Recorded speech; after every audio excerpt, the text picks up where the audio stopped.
this week on the BackTable podcast. So one of the things I've also recognized is really important to be able to kind of manage that surgical internship and really come off with a strong foothold is that fourth year has to be legitimate. It has to be real rotations, busy sub-Is, like something like VISLA, Kaiser, where you're coming in, you're really honing your comfort. You're doing clinic consults and catheter time, not just in the OR, and you're seeing everything.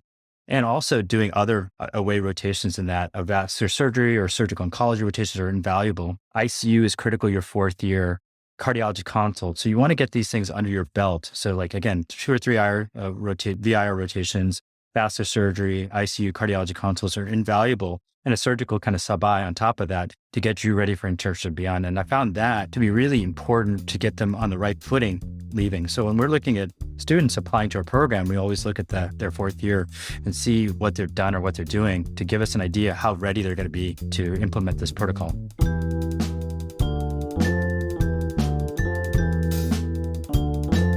Hello, everyone, and welcome to the BackTable podcast, your source for all things interventional and endovascular. You can find all previous episodes of our podcast on iTunes, Spotify, and on backtable.com.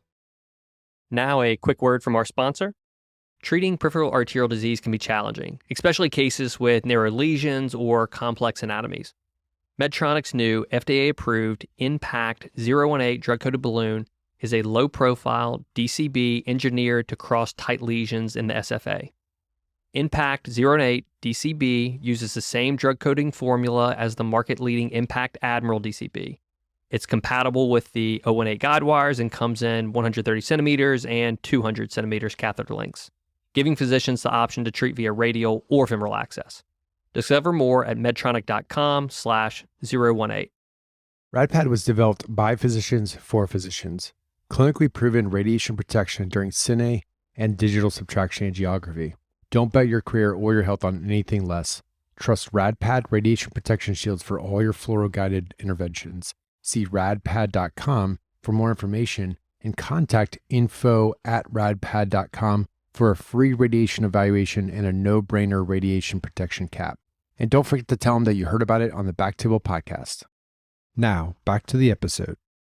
I'm Donald Garbett as your guest host this week. I'm very excited to introduce my special guest today. We're doing something a little bit different. Usually we have maybe 1 or 2 guests. I've got 3 guests. We've got Geogy Vatakencherry, Kartik Kansagra, and Zaeem Billah. So this started with a conversation between me and Geogy. And the initial thought was to talk about the new IR training program. And when we got deep into it, Geogy was like, you got to talk to one of my residents. You got to talk to one of my recent grads. There's too much to cover. We have to talk. He wanted like 12 guests, probably. But these were his top 2 to have on the episode. And so I thought, let's just do it. And so we're going to roll through a lot of stuff, I think. And we'll go back and forth between Geogy, Kartik, and Zaeem to try and get a lot of, useful info for everybody. But I thought it was an interesting topic because we all know that the new program is out there, but a lot of people have different ideas of what it involves, especially people who are already out of training. If you're going into training, you kind of probably know what you're getting into. But this is probably more for, people in med school who are thinking about it, and then people who are out of training already and want to know what their, people coming out of training are getting trained in and their experience. So, the basic change, if you don't know, that VIR went through a change from a certificate of qualification to a board certification. Personally, I think it sounds awesome, but there's a lot of practicing, VIR and DR folks that aren't quite sure of what it entails. One thing I wanted to touch base on first is that, people have assumptions, even people in my own group, diagnostic folks, interventional folks. And have you guys heard any of that stuff? Some assumptions that might come out there? Yeah, I mean, I'll defer to Kartik as a fresh graduate. What do you think?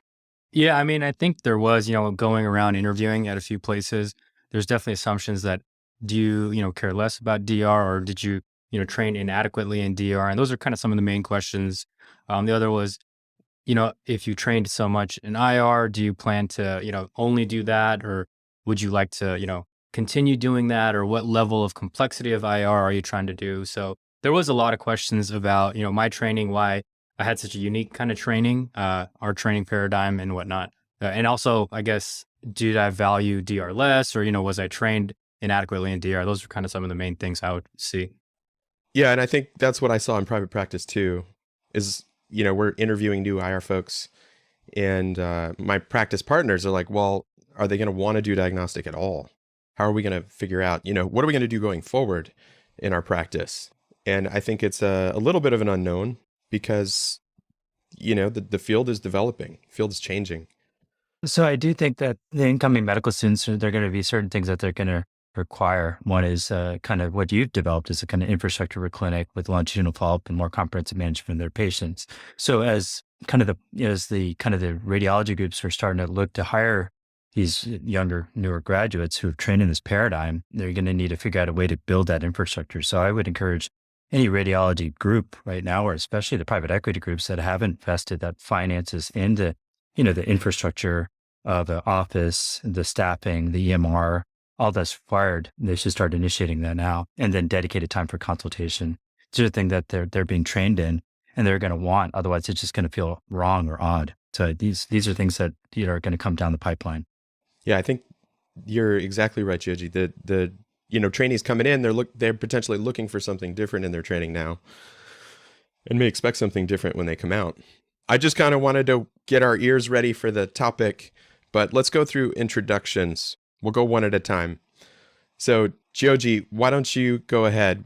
Let's go through where you grew up, how you got interested in IR, where did your training take you, and where are you now? For everybody out there that, I like to say everybody knows Geogy, but maybe not everybody does. You know me. That's what counts. No, but yeah, no. So I was born in Halifax, England, then came to Kentucky, and then New York, New Jersey for a few years. Went through kind of like elementary school there. Then Florida for most of my life. And then I went to school and did a kind of the combo program, undergrad and med school at University of Miami. So I was a hurricane. Then went to the Midwest, kind of where you also were, Don, in the Chicago area. So I was at the University of Chicago on the south side of Chicago, did an internship there, and then residency with Funaki, Van Ha, Lorenz, Leaf, et cetera, over there. And then I came over to the West Coast to work with Tom McNamara, who was one of the early clinical interventionalists. And so I wanted to train under his kind of, and I trained with both him, but Dr. Gomes, Tony Gomes, and Dr. Paul Dong as well. But yeah, McNamara's kind of unique clinical model is something that I wanted to learn from. So I came to Los Angeles, and shortly after that, I took a job at where I'm at currently, Kaiser Sunset in Los Angeles. And I'm still here. Nice. Is McNamara still practicing? I think he is. I think he's in somewhere in the Nevada area now. He's not at UCLA anymore, but yeah. I thought so. I recently met somebody who's working with him. I was surprised to hear that. Excellent. Thanks, Geogy. Let's move on to Kartik. Tell me your story. Yeah, so I'm a LA native. I grew up here in Southern California. Went to undergrad here at USC. And then I kind of wanted to get out of the area for med school. Went to Tulane. I know this, podcast has some New Orleans roots, so shout out to New Orleans. And as part of our med school, we rotated in radiology. And so I rotated in radiology, and part of that week I spent in interventional, and that's when I met Jim Caridi. And if you've ever gotten a chance to meet or work with him, it's quite an experience. And he was the one who turned me onto the field. He kind of mentored me. I remember seeing him do a TACE and then like an emergent bleeder embo, and I was like, what in the world is this? This is amazing. And I talked to one of my buddies who was applying to radiology at that time, and he's like, you got to go check out Kaiser in LA. They're doing some crazy things. I knew really nothing about it. And so that summer, I rotated as an MS4 to do an away. And then that's when I met Geogy. I saw what they're, the group and the practice they had here and what they were doing. And I was just completely floored. And I was like, wow, this is what I want to do. This is how I want to learn. And I was fortunate enough to match at Kaiser. Did my training there. I'm a year out now, and I stayed on as faculty here at Kaiser Sunset. That's awesome. So you had a pivotal moment. You rotated radiology. You met Jim, who's kind of a legend. He recently passed away. But and then you were able to do that fourth year with, was that at Jim's suggestion to go out to Kaiser? It was one of my buddies who was applying for radiology like at that time. And so he was thinking between interventional versus diagnostics, and he ultimately chose diagnostics, but he had done research in terms of a way. So I was kind of figuring out a ways. And then because I'm from Southern California, I was like, okay, let me go back to LA for the summer thinking, it'll be cool. I'll get to, go do some cases, hang out in the lab, and then spend my afternoons and evenings, chilling by the beach. But that's definitely not what the OA was like, which was fine. And I had a great time. But, that's when I really realized that I love this field. I love it. Yeah. Geogy didn't give you any beach time? I'm surprised. No. The tanning I got was in the form of fluoro. I'm sure. That's fantastic. Excellent, Kartik. Okay, let's give Zaeem a turn here. Zaeem, tell me your story. Hey, yeah. So I'm a New Jersey native, actually. I was born and raised in New Jersey, in South Brunswick, New Jersey. And so I went to undergrad and medical school all in New Jersey, all at, good old Rutgers. I was a Scarlet Knight for both undergrad and medical school. I went to Robert Wood Johnson Medical School. And so in medical school, I first learned about, vascular and interventional radiology.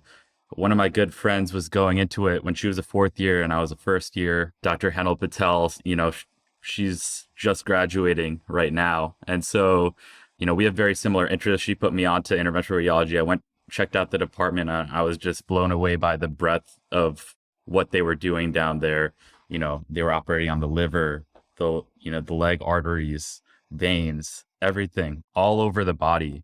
And they had neurointerventional right next door doing stroke cases. And I was just completely blown away by the breadth of what they were doing. And so that really initially piqued my interest. And, I stayed very involved with, a vascular and interventional radiology interest group there. I actually cold messaged Dr. Vatakencherry on SIR Connect. And he said, hey, I'm very happy to lead you on this journey to vascular and interventional. And he's like, just come out here, work with me and, get an idea of what we do here. So, I did a sub-intern rotation at KP Visla and, worked with Dr. Vatakencherry. And, as Dr. Kansagra said, it was an absolute whirlwind. I was like, oh my God, there's a million things being thrown at me at once. Clinic, technical things, consults, all these different clinical criteria and, imaging, everything. It's really, really, just drinking water from a fire hose out there. And I was like, this is craziness. But the amount of responsibility that they gave me, even as a fourth year sub-I was like, this is incredible. And I can only imagine what they would give me as a resident. So I just basically stayed here after doing my sub-intern rotation here. And I never looked back. So that was kind of my journey. That's awesome. So you actually got interested first year though. Yeah. First year med school, you were interested, Zaeem. Is that right? Yeah, exactly. I was one of the lucky ones who found out about it early. Yeah, that's an interesting perspective. I think a lot of us find out about it later. So yeah, that's awesome. Give you opportunity to discover more early on. For me, it was like third year med school. I was gung-ho surgery all the way through and thinking cardiac surgery. And then during my surgical rotation, I really enjoyed it. Hepatobiliary at University of Miami with Levi. And just saw these patients getting sicker and sicker after these, surgical oncology cases and wondering like, there's got to be a better way. And I remember Swisscheck, who's at U of I Peoria with Brady and Smoose, that great group out there. And he was a fellow at the time at U of Miami, and they were doing a biliary stent on the oldest person on our service was an 87-year-old guy with a Klatskin tumor. And it's like nothing hit him. It was like a little drain or a little Band-Aid, and he had a stent, and he went home the next morning. Like nothing happened. That's when I explored this least invasive field of medicine and go, there's something to it. Never looked back. Yeah, I think it usually takes a lot of people pretty hard when if you're interested in a surgical field, which a lot of us were before, I think. All right. So we got our intros done. Why don't we talk about, let's put Geogy on the spot. Let's talk about the VIR program that you have. How did you decide what to include, when to include it in the training? Is it first year? Is it third year? All that stuff. And you can sort of give me a little rundown. Sure. Kind of reflected on my own training and kind of the paucity or lack of kind of the clinical integration, clinical training, and realized that in order to do right by patients in public, we have to transform training. So it's kind of involved in like looking at the different pathways from direct pathway and clinical pathway. And I was initially thinking, the direct pathway makes sense. You do 2 years of some other specialty, and then you delve into the interventional. But the challenge is twofold. One is you didn't have enough kind of interventional or imaging or whatnot training. And it's often people who decided they didn't want to do surgery. So it's kind of like cast ops. The one place that did it well, and it was kind of soon, it was in New York, was Scalfani, who did this program where he took graduates of medicine, surgery, pediatrics, ER, and then they did a full-on the direct pathway. That group actually did quite well. And then some of the ones that were direct from med school actually did well as well. From University of Pennsylvania, UPenn had a direct pathway. So I thought that was the way to go. Then I talked to Alan Matsumoto outside of in San Diego at the AUR meeting, and he educated me about the clinical pathway. And then I met a few of their graduates, or the current trainees and graduates, in Curtis Anderson, Warren Swee, who many of you know, as well as Minaj Kaja. And I saw how great they were. And not only technically skilled, but more importantly, very clinically astute and had the right attitude. And I'm like, there's something to this. So talking to Matsumoto and the UVA crew, I really delved into how they got trained and decided to kind of institute that kind of a model. So the first person I got to kind of get into this model was Ken Lamb, who's now one of my colleagues, who he was a med student with us and was very passionate about clinical IR. And we got him incorporated in this 2226 model, which at that time, the ABR allowed 12 months of any one subspecialty. So he did 2 months of VIR each year, and the 6 months his final year, PGY 5-year. So that was kind of the initiation of the transition. And then the ABR allowed you to do 16 months of one subspecialty when they went to this new core exam. So the core exam, and then you could do like these quote unquote mini fellowships. And so at that time I did Rob Fried, made him a 2-2-2-10, which is 2 months each year and 10 months your final year. And then I also incorporated clinic with him. So he had dedicated half day of clinic every Friday afternoon. You'd see between 8 and 14 patients in a half afternoon. And he really kind of got it down. And by the beginning year, it was a little rough, but by the end of the year, he was able to do quite well and kind of navigate these patients on his own. And that was within a year. So once the integrated happened, we transitioned Kartik early on into that integrated pathway because he had, again, expressed interest. And let me give you, Zaeem and Kartik were both outstanding medical students. In fact, Kartik doesn't hold the record for primary tastes. Nikki Keefe actually does, who wrote the IR playbook. So Kartik's still a little bit behind that, but that's okay. We still took him on. But so we transitioned him knowing that he was doing well in diagnostics and he was doing well in interventional. I think he'd be a great transition, great first, or third experiment, I would say. So Kartik actually started clinic. No matter what rotation he's on a DR, he's doing a half day clinic every week with me. And he had his own patients and panel, and he got his own referrals, and he started doing that. So that was when I started to see the transition. And then we started incorporating morning lectures. So Monday morning would be IR playbook right now at 7 a.m. And then Tuesday we do vascular multidisciplinary conference and then hepatobiliary board. And then Wednesdays and Fridays are dedicated kind of vascular intervention, either journal club, which is usually prospective trials, or we do didactics talking about clinical concepts such as BPH or AFib or hyperlipidemia or whatever it may be, and then review some best cases.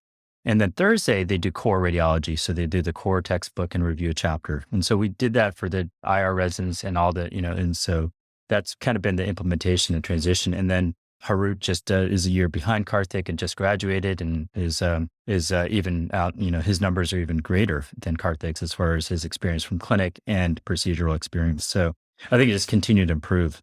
And now Zaeem is a PGY 4, recent 4. So you can talk about their experiences as they transition through this. And so we're just keep on tweaking it, but it's, this is the way. So you were, I didn't realize that before. So you were already doing this pathway before the official transition to residency.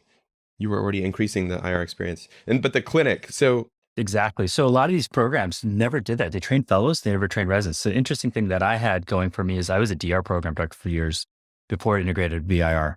So by being DR program, I knew the nuances of the DR training and what was required to kind of succeed in that element, right? Because that's what I was focused on, passing boards, doing well in in-service, and making sure they got volumes and experience and really tweaking the DR rotations. So that really gave me a lot of insight into how to do this optimal. And again, talking to graduates from different DR direct pathways and the clinical pathways really helped me to hone our practice and our training paradigm.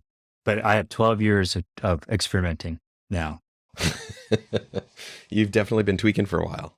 So the one question I do have on that is that the clinic, the continuity clinic, Had you started the continuity clinic before before the change to the board certification, or was that after?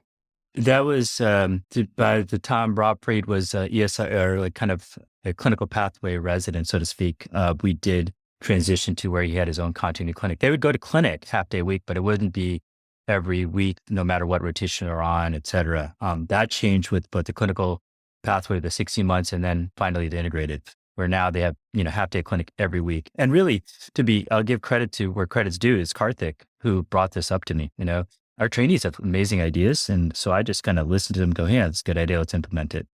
And so Kartik's like, hey, look, the other surgical divisions have this and IC has this, and we only have this much clinic total days. I'm like, yeah, you're right. We got to fix that. So we transitioned that from the procedural suites to the clinic operating. And no matter what, they have to go to clinics. And so it's their patients that they're seeing in the clinic. And so there's a sense of responsibility for them, and they enjoy it. It's their patient they're seeing in follow-up, whether they do the procedure or not. The patients are relying on them to guide them. So I think the clinic really, really took off when Kartik was a resident. I'm sure Kartik and Zaeem to talk about that more. Yeah, I want to go into that too. And from my own personal experience, I was at Indiana University. We had a plentiful clinic experience, but continuity clinic was a very different is a different concept than we had. We did clinic, so we're seeing and evaluate patients, but there was no guarantee that I'm seeing that patient again. So it was sort of, like, I'll figure it out, and then somebody else is going to see that patient next time. So it wasn't necessarily continuity, and what you're doing is I think it's a lot more helpful for training. But let's jump into Kartik now, because I think the perspective you have is interesting, because you were a third year, right? You were a PGY. Do I have it right? You were PGY 3 when you converted into the new pathway. But from what Geogy said, you were already getting a lot more IR experience than the typical. And you were also instrumental in helping develop the new program, right? Yeah, I guess I did help him. Obviously it is his brainchild, but we just kind of helped, added components to it. But like you said, this is a system he's had in place well before I came. It just kind of underwent a formal name change. The one thing that I did, kind of like he and I were talking about, and he loves to say, you can't spell clinical or clinician without the word clinic. And those of us that have a clinic know how important it is to building a successful, vascular interventional practice, as well as the relationships you build with the patients. And so I said, one day I was like bored, I remember, and I did very crude mathematics. And I said, okay, let's assume an interventional cardiologist does this much clinic in their like 6 to 7 years of training. A vascular surgeon, I picked these because, at that time, there was all this discussion about turf wars, which is a term we don't really like using. But, I was like, okay, let me just take a look at these two fields. And I was like, they're doing so much more clinic than you would get exposed to, even if you just did it, your entire PGY 6 fellowship year. And so I brought that to his attention. I said, hey, when we're making this residency, we have to figure out a way where we can match or beat their clinical experience. So when our trainees go out, they can compete, and when they're competing at that level, if not above that level. And to be able to do that, you have to have that clinic base. So that when a primary care doc refers their patient, they'll know you're going to take care of them and take care of them in the appropriate way, not only before or during the case, but even thereafter longitudinally.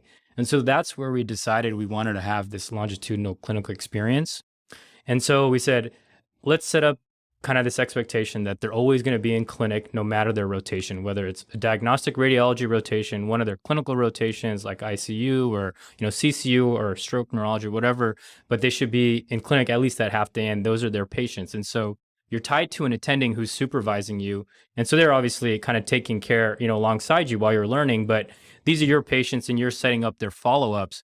And, since we've been doing that, it's been great. I, like you said, transitioned my PGY 4 year when we got approved. And so I had more of a truncated experience than Zaeem's going to have, and as did Harut. But even during my time, I had around 500 patient encounters.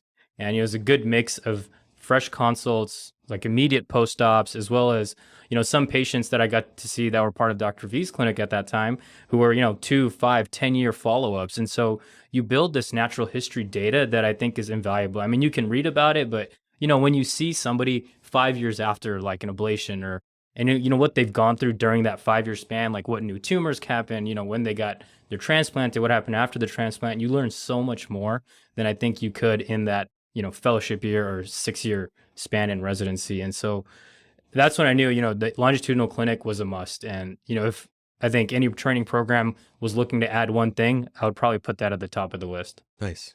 I do have a question on that. So you're having your continuity clinic, and so you're following them, but you're not necessarily doing the procedures on them, right? Like it could be you, it could be somebody else, depending on what's going on. Right. So you as a resident, sometimes it was hard, right? Because obviously during those PGY 2 through 4 years, there's a lot of diagnostic rotations you have to do. So you're not operating during that time. I mean, the attending who you're staffed with, who your clinic is kind of tied to, they're the ones doing the intervention. So you do still get that, feedback from them. But you're right. You aren't the one who's always, the one operating on that patient. But I'll be honest, what I learned was, and it's kind of this aha moment I had as a resident was, sometimes as an attending, you have patients in clinic that you just, for some reason, your schedule or you're going on vacation doesn't permit you to operate on them. And so one of your partners is the one who's going to do it. Or even in the hospital, sometimes you'll see the consult, but someone else is the one who's going to do the case. But, what was so shocking to me was when you see those patients in clinic afterwards, they always thought the person who they saw in clinic was the doctor who did it. Or, they'd always want to thank the person they saw in clinic, like their association for their treating physician, even though, someone else was the one who came in the middle of the night to save that patient's life, was whoever was seeing them in consultation or in clinic. And so for me, I realized that that's really the true relationship with the patient. Yeah, it's great to be the one who gets to do the fun procedure, but having that relationship in clinic was, I think that's kind of the whole theme and motto of their continuity clinic. And then obviously, as you progress to your 5-6 year, by then you're the one who's doing the procedure on your patient as well. Yeah, and what I tell my trainees is 15 minutes in the clinic. 15 minutes in the clinic with a patient is worth an hour in the hospital, right? In the bed. So that time that you spend in the clinic or in the holding area, whatever, at 15 minutes with them, not in a gown, not an IV, not scared, right? With time to process what's going on is invaluable. And so I think that's something. And I also say another thing from a training standpoint, this is why I'm so passionate about trainees, their total potential. They're not like, you can't teach an old dog new tricks. You can certainly teach students. They're very open, right? So 15 minutes with a student is worth a month with a resident. Sorry, guys.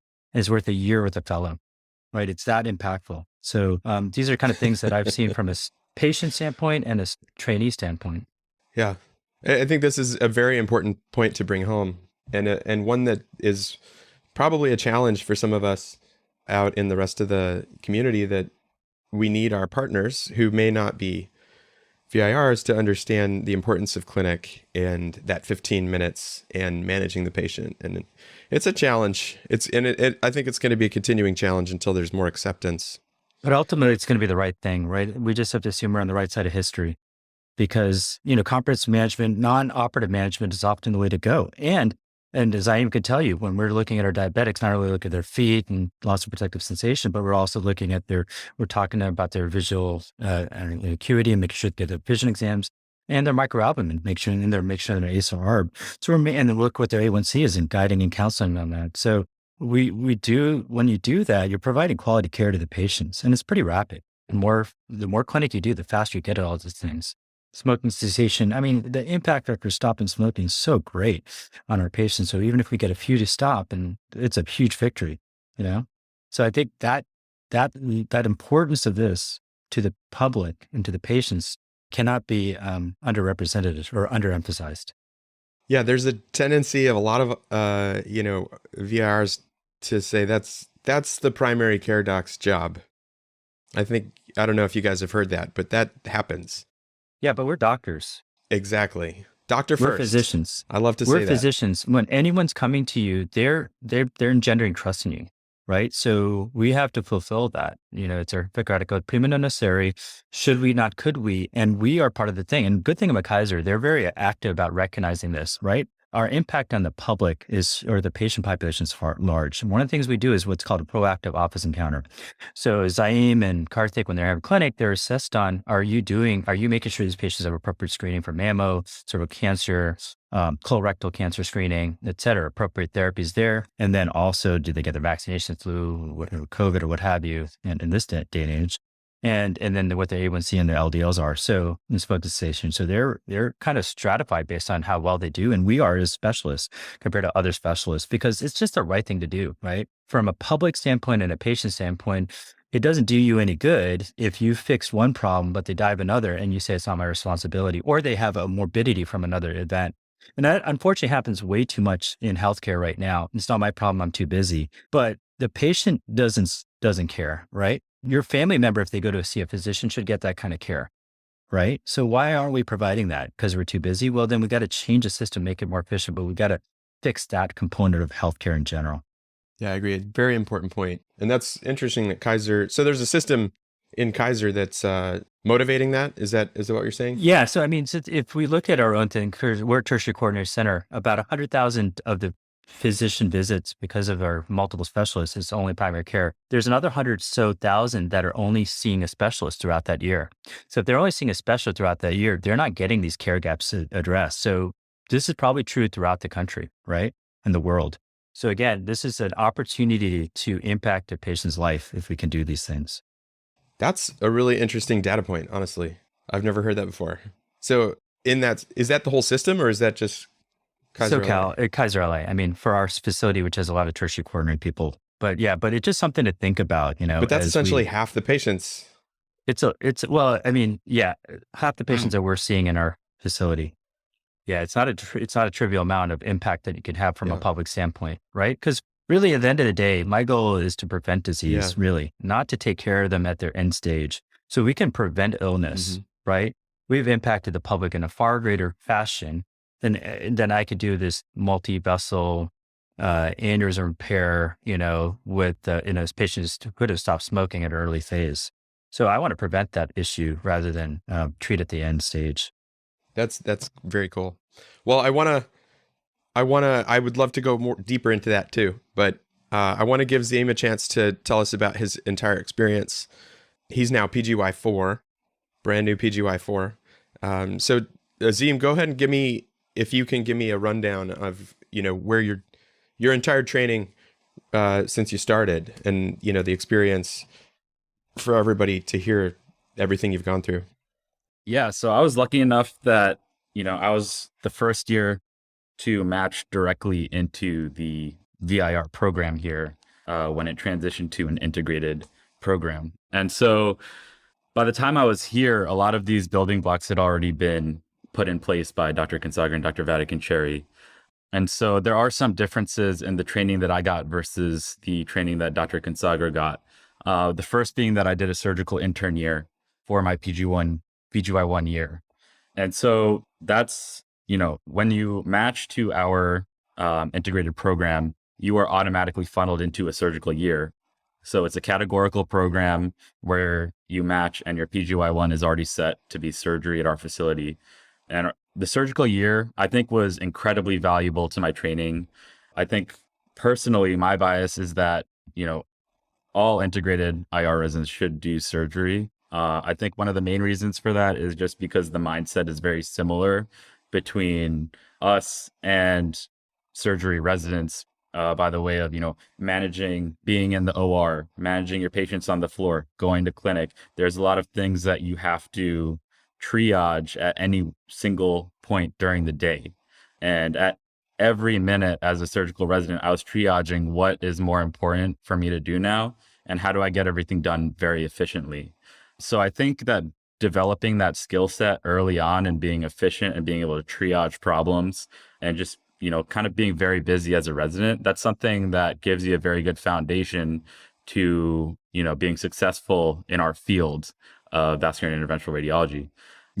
There are other countless benefits. I think working with surgeons very closely, I think surgeons are very good at looking at their own imaging and planning their surgeries and knowing the anatomy, knowing the relevant anatomy, scrubbing into, surgeries with our attendings, seeing the anatomy firsthand, in an open surgery, and then going back at the imaging, I think gives you a better understanding of the 3D anatomy when you're looking at, say, a CT scan or an MRI. And I think that, the manual dexterity that you get with operating from an early stage, I did probably at least 100 cases as an intern. And the dexterity that you get with that, the surgical skills that they teach you, I think are invaluable. So I think that I got so much out of my surgical year, I would do it all over again. And I suggest that all future trainees do the same. And then I did a month of interventional radiology when I was an intern. And then, starting my PGY 2 year, as Dr. Vatakencherry said, that's kind of heavy diagnostics. But every year between PGY 2 through 4, we do 2 months of vascular and interventional radiology. And then, as you said, we do the half month of clinic every week, no matter what rotation you are on. And then you have the morning conference 5 days a week. So you're still getting a lot of learning for vascular and interventional throughout the year. I felt like between my VIR rotations, I was not losing clinical knowledge. Maybe the manual dexterity stuff, the field things, the technical stuff, you get a little bit rusty, but every time you're back on service, the learning curve gets faster and faster to get those skills back. So that's kind of how my journey has been so far. I was the first one to have all of this integrated component to my training from the start, starting my PGY 1 year. So I started clinic with Dr. Vatakencherry, not only as a sub-I when I was a 4th-year medical student, but as an intern, and I've been doing it PGY 2 through 4 ever since. So I want to just take out some highlights from that and kind of summarize a little bit. So your first year surgery intern year, and you did get an opportunity to rotate through IR that year as well. And then every year ongoing, you're doing 2 months of VIR. You're also doing your continuity clinic starting from the beginning, it sounds like, right? Right. So one day a week, you're having a clinic day, or it sounds like it's a half day each week. Is that correct? Okay. And then how many days you're having you're involved with IR in the conferences every day as well? Yes. Throughout your entire training period. So your entire residency. Yep. So that's a good combo. It's interesting. And I think that's important for people to know out there that even when you're on your diagnostic rotations, you're still getting IR in some form that whole time. Right. And the other thing I'd like to add is, we get ICU time as well. Starting from PGY 1 year, we do a month of ICU. Right now, currently, it's kind of a combined MICU, SICU kind of deal where you're managing both medical and surgical ICU patients. You're doing about 80 hours of ICU as a PGY 2. For me personally, that was like at the peak of the COVID pandemic. So I volunteered to work in the COVID ICU for 2 weeks. I was off a diagnostic rotation. It was crazy at its peak in January 2021 in LA. It was an unforgettable experience. And I had Dr. Kansagra, when the pandemic first started, he worked in the COVID ICU as well. And then, as a PGY 3, I did a month of CCU as well to add to that experience. So we get a lot of ICU experience as well. Yeah, let me comment on that real quick. So, Kartik, when did you volunteer in the COVID ICU? What month? Do you remember? So it was PGY. I mean, basically, I was on, VIR, and then COVID basically was at its peak. Our ICUs were jam-packed, and they stopped all elective cases. Everything elective was done. And basically on IR, not much was going on. We had a few, the inpatient side was a little busier, and ultimately they decided for trainees, they didn't want anyone there. And so I got sent home, and the first day I was at home, I was like, man, I'm way too bored. And so I had a really good relationship with our ICU folks because we had done so much of it. And I'd worked very closely with them to help build our ICU curriculum for the VIR residency. And so myself and one of my co-residents, was at that time, Matthew Zartayan, we reached out to them and we said, hey, we know you guys have been kind of, overworked and you're understaffed. We're happy to help however, you need, because we were comfortable dealing with patients on vents and, ventilatory management. And we knew it was a little bit different this time, it's different kind of settings they're using, but we were happy to help, happy to, learn. And yeah, so it was PGY 5 at the peak of it. I went, and then, Geogy heard about it and he's like, dude, what are you doing? I was like, dude, the team, the system needs us, and I'm bored out of my mind at home. And it's something, I know and I feel comfortable with, so I might as well do it. And so he was like, okay. My wife thought I was a lunatic. Oh, But mind you, this is before vaccinations it's the early were out. days. And yeah, it was yeah. pretty, We didn't know what we were doing then. everyone was scared, right? Everyone is freaking out. And like this guy's like walking to the fire and, you know, your residents like become your family, right? So I was like, oh boy, you know, be careful. And, you know, I definitely had trepidation, you know, but he didn't, right? But you know, the thing is, because of so much ICU management, the attendings there were very appreciative because they're acting like almost like a fellow or senior resident. So I think their integration, as opposed to the current regimen where you're PGY5 with 4-year gap essentially, or no ICU experience, you go as a 5, you're basically a glorified imaging consultant, not a consult, you know, not acting on patients. So this integration, PGY 1, 2, 3, and 5, has been invaluable for us. So I didn't catch that in the explanation of the full program. So tell me again exactly when is the ICU experiences? PGY1, they do an ICU month. It's kind of MICU-SICU. PGY2, they do 80 hours of coverage, usually nights or weekends. PGY3, they do a CCU month. And then PGY5, a MICU-CCU month, and also stroke neurology. And that was Zaeem's behest, the stroke neurology, to add in the 5 before there were 3 months of neuro. That was a topic I wanted to cover too, the stroke neurology. And Zaeem, you could talk about like, you know, we even rounded on one of our ICU patients together as a group, all the VISL residents on Friday morning, right? How was that? Right. So we had teaching rounds in the morning. Right before a conference, we had all of our integrated residents come together, our MS4 sub-interns, and we had teaching rounds in the ICU. We had a patient who had a very complex physician-modified endograft who, you know, post-operatively was in the ICU. You know, he had to be on pressors, transfusion. And so we went to the ICU. Dr. Vatakencherry did a teaching rounds. He went over his personal algorithm for how he assesses an ICU patient, drips, vent settings, pressors, all that stuff, you know, non-invasives, everything. And so we all got to learn his approach. We all got to visually see it and discuss the patient at bedside. So that's another thing that, you know, adds to our clinical experiences, being able to go up with an attending who has been doing this for years and learning from his experience directly.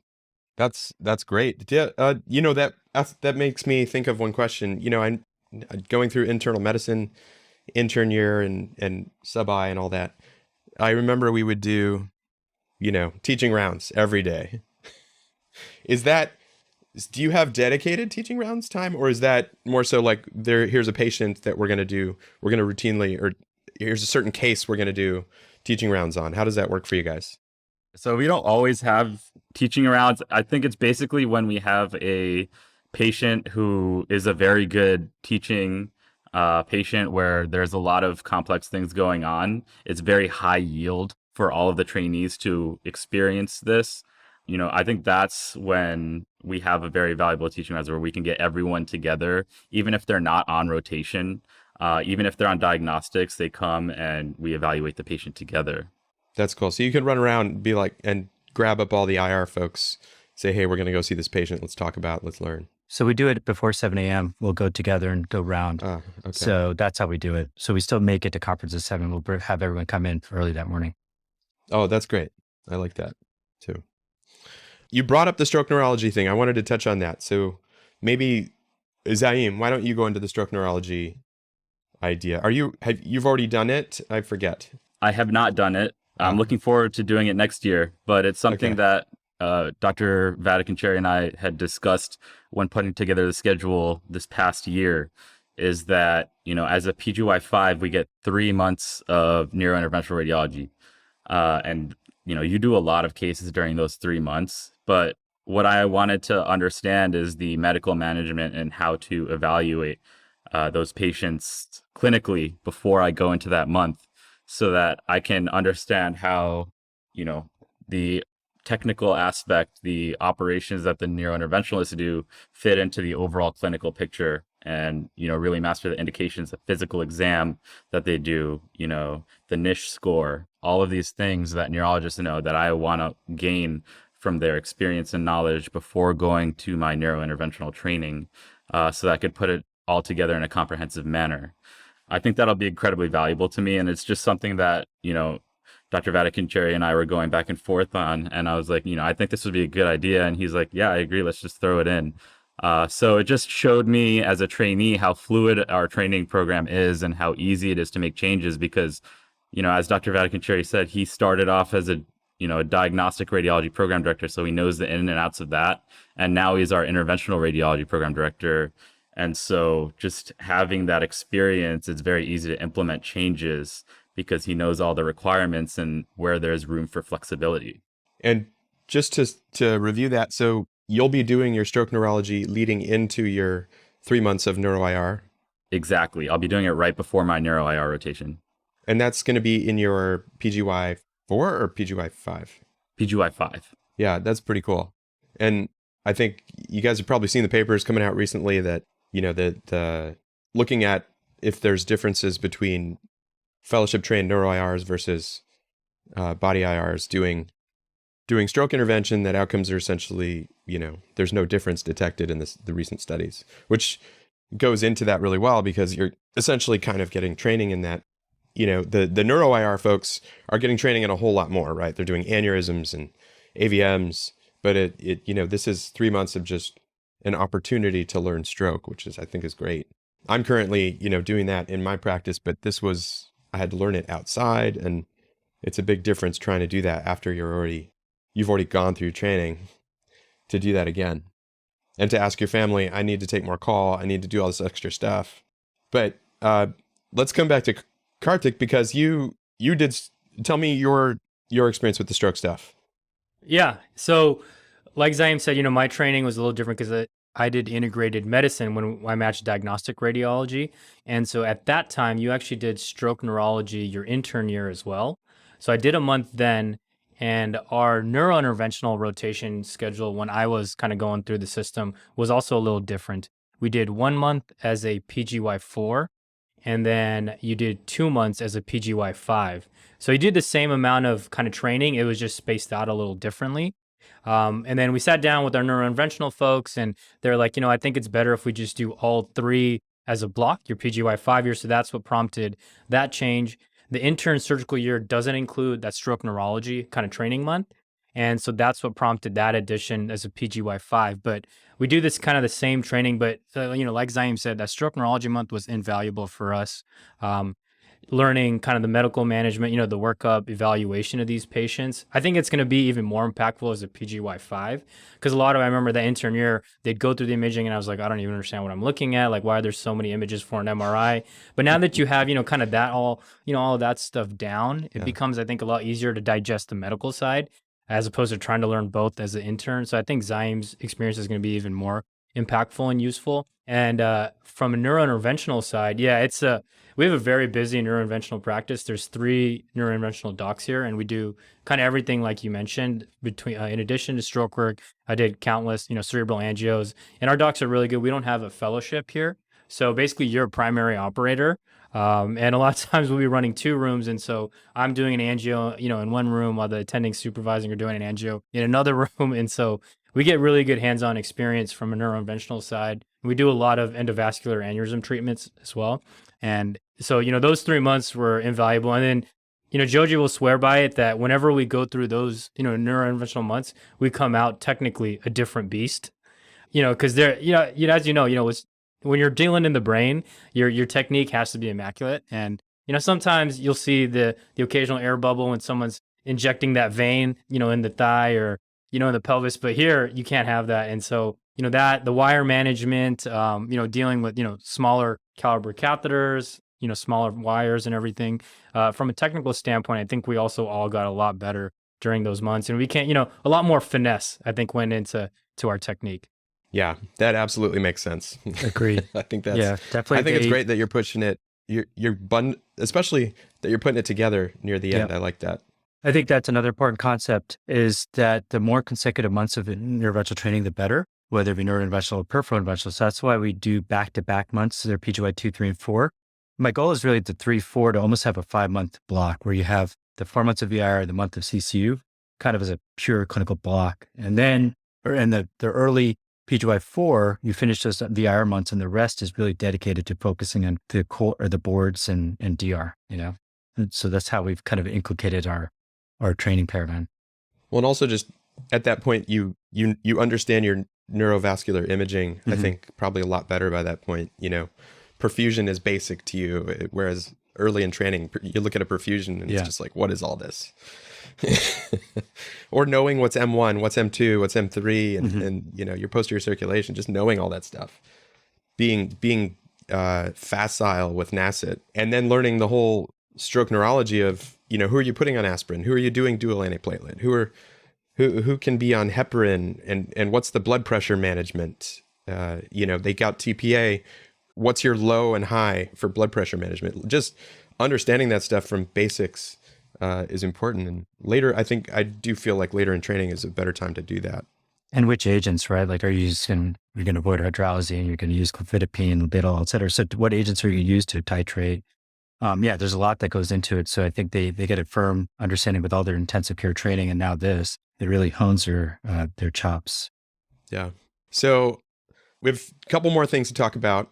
So I want to give you all some questions. And I guess these are more for Zaeem and Kartik, looking at the workload. So, talking to all you guys before the episode, talked about kind of, you have all your diagnostic work, the same as your other diagnostic trainees. Then you just essentially have additional IR workload beyond them, including your extra conferences and extra work to do. So tell me, how did that feel, or what does it seem like to you? Maybe start with Kartik. Yeah, sure. So kind of like you said, and we do all the DR work that our diagnostic radiology colleagues do, and on top of that, we have our own specific vascular interventional kind of obligations and work, which includes additional call in the form of vascular interventional call, ICU training, and our morning lecture series. So it is definitely more work on our part. Me personally, I didn't mind it. I understood, it's kind of a means to an end, and it was something I had to do to get the training I wanted, but it does mean you are getting, a little bit more work as it stands now, and which is interesting because my, 4 or 5 year when I went to SIR, we did this kind of, rudimentary chiefs gathering where a lot of us who were program chief residents got together to kind of talk about the IR residency and what people are doing where and what they're having trouble with, what they want to change, and how they're kind of fixing things at their institutions, just so we could all improve, what we were doing. And one of the common things was, are you doing the same amount of call, more call, less call than a DR? DR doing IR call for you as well? Or, are you doing less DR call? And I think the vast majority of what I heard at that time, and I don't know if it's changed since then, was most VIR residents were having to do more work, I think, or, in terms of call at least. And then probably also in terms of, I'm sure, other obligations or, rotational stuff as well. And I guess, Zaeem, kind of the same thing, but I guess maybe you have a cohort of diagnostic residents with you. Is there perception that you're working harder, you're taking more call, or is it really just separate? Like, what's the perception? I'm just curious.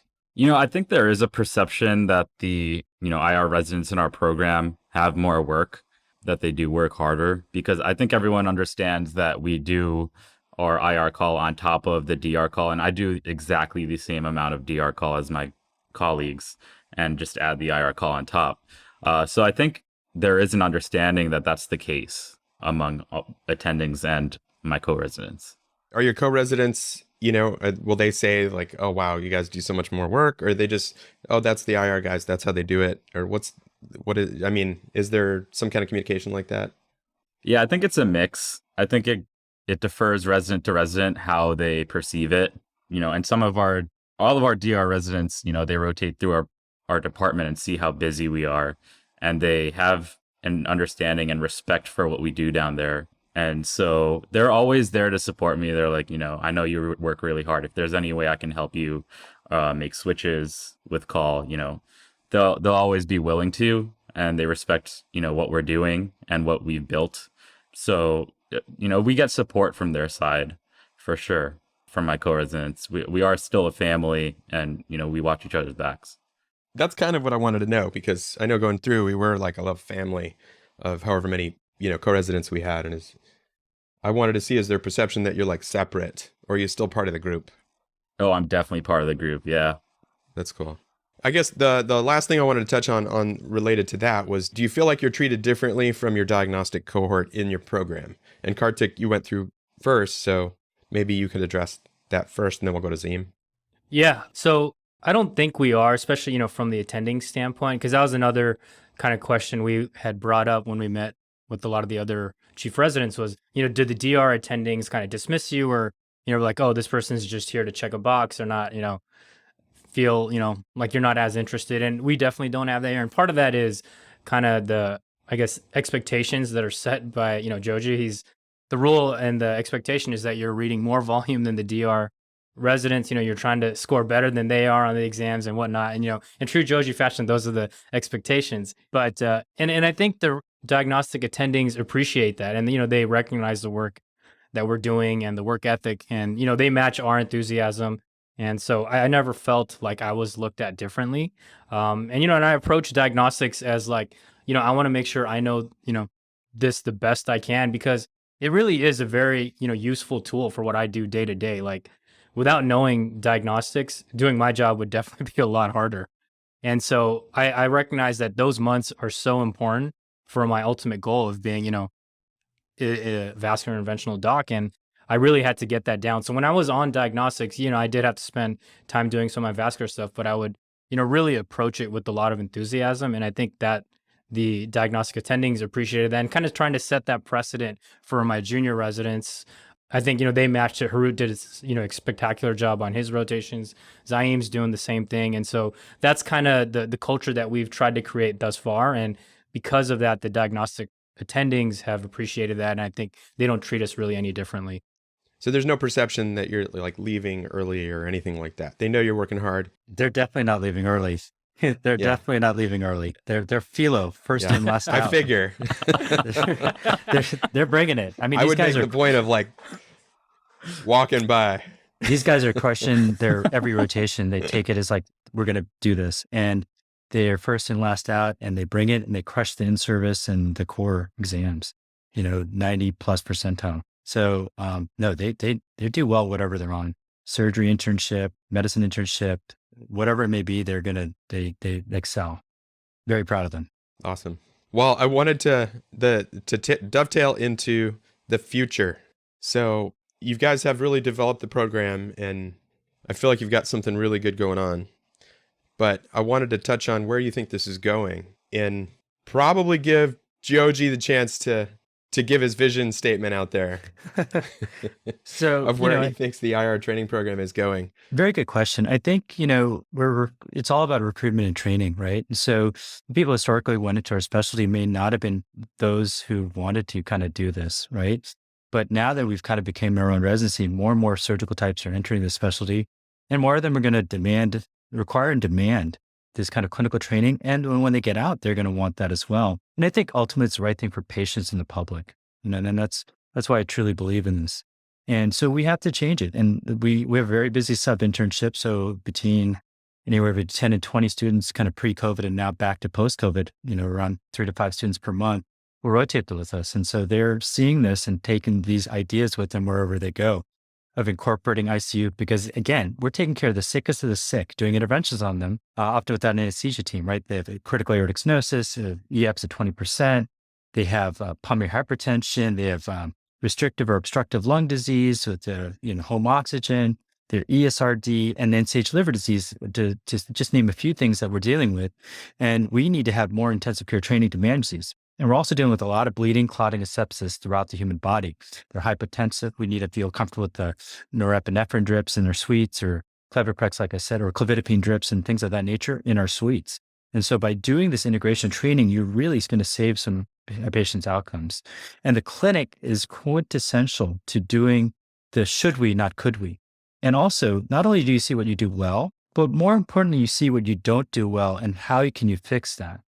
And you see the benefits of non-operative management, right? If a claudicant and you put them on an exercise regimen, salosols, you see the impact of that and how you can avoid a surgery or intervention on that patient population, right? The wounds, right? When you have a CLI wound, you see the follow-up, you see how well that does. If it's an aneurysm, you see the degeneration of the neck over 10, 15 years. You're seeing those things. It's an HSC, you're seeing the recurrence of a new lesion, right? That pops up over time. Or you're seeing the progression of decompensated cirrhosis of the ascites and they're kind of end stage issues. And that cannot be replicated without this type of a model. It can't be done in a year. So I think the 6-year integration, including a surgical internship where you get foundational skills in anatomy and pathology, as well as kind of the workflow, are tremendously impactful. And so I think as more and more programs start to institute, they'll see the benefits. Now, this has been 12 years in the making, and it certainly wasn't only my idea. Listen to the Direct Pathways graduates, talking to Alan Matsumoto, who's been a mentor of mine from afar, for aortic work, along with Fritz Engel and Dake, et cetera. It's been invaluable and kind of instrumental in kind of guiding me to this pathway. And now we're just tweaking it. I think we've talked about stuff offline. There are some things that you want to, expound on or expand on in the program. And do you want to, do you envision more trainees, less trainees? Yeah. No. Are there things you want to send people out for electives, things like that? Yeah, absolutely. So it's a very good point. So a couple things. One is we would love to get a second trainee spot because it will certainly have the volumes. I mean, Harut's volumes are insane, right? Kartik, I forgot what you had as far as legs and oncology, TACE Y90 and aortas, but Harut's beat that, right? What were your numbers again, Kartik? I forgot. Yeah, I did 130 arterial, lower extremity revascs. I think over 200 IO interventions. I wrote it down because I knew you were going to ask. I did over 50 aortas, and a lot of it was diluted because of COVID. And so Harut's numbers are even more spectacular. I think he's done twice as many legs. Close to 180 or 90 legs or something like that. But anyway, the long and short of it is I think we could add an additional trainee. It's just funding.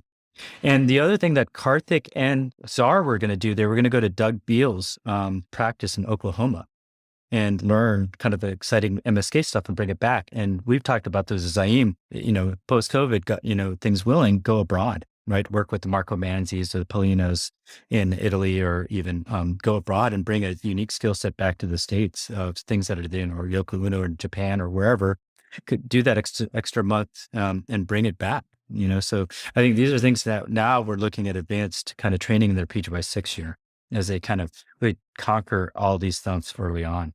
So that's kind of our moving forward. Yeah, that's awesome. Goals. I work with a vascular surgeon. He was at MGH, I think, for training about 10 years ago. And he was telling me how they have an elective year where they, essentially can do whatever they want. And he went to South Africa and did trauma surgery he ended up doing that for a whole year. And then came back with just this immense experience beyond anybody. But I think that's, maybe somewhere we're going, where we have the ability to shape the training more and more. One other thing I want to bring up, so one of the things I've also recognized is really important to be able to kind of manage that surgical internship and really come off with a strong foothold. And Kartik and Zaeem can attest to it because they listened to it to T, and it really helped them during their intern years, et cetera. Is that 4th year has to be legitimate. It has to be real rotations, busy sub-Is, something like Visla, Kaiser, where you're coming in, you're really honing your comfort. You're doing clinic consults and catheter time, not just in the OR, and you're seeing everything. And also doing other away rotations in that. Vascular surgery or surgical oncology rotations are invaluable. ICU is critical your 4th year. Cardiology consult. So you want to get these things under your belt. So again, 2 or 3 VIR rotations, vascular surgery, ICU, cardiology consults are invaluable. And a surgical kind of sub-I on top of that to get you ready for internship beyond. And I found that to be really important to get them on the right footing leaving. So when we're looking at students applying to our program, we always look at their 4th year and see what they've done or what they're doing to give us an idea how ready they're going to be to implement this protocol. That's interesting. So using that 4th year for more utility coming out. Because we've seen the students who haven't done that really struggle. So that's probably a huge word of advice. Yeah, we've seen this. I think that's a huge word of advice for students coming out. Yeah. All right. Do you guys, anything else? Anything else you guys wanted to bring up? No, I mean, this is awesome. This is like a dream come true. Because we listen to that podcast so much. We love it. And to be on it is amazing. You guys got the RFS Godfather. That's what we call him, Geogy. Pied Piper. Yeah, you got to go through him. Yeah. Thank you, everybody. Yeah. Thanks, Don and BackTable. Thank you so much for listening. If you haven't already, make sure to subscribe, rate the podcast 5 stars, and share with a friend.